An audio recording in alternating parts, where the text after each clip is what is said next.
In this quick tutorial, I'll show you how to check in with Air Europa quickly and easily, all in under 1 minute. Let's get started.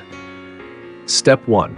Open the Air Europa app or visit their official website on your phone or computer. Step 2.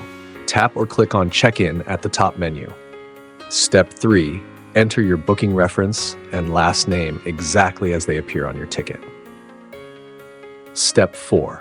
Select the flight you want to check in for and follow the prompts to confirm your seat. Step 5. Choose whether to receive your boarding pass by email, download it as a PDF, or add it to your phone's digital wallet. Step 6. That's it. You're now checked in. Don't forget to arrive at the airport with your ID and boarding pass ready.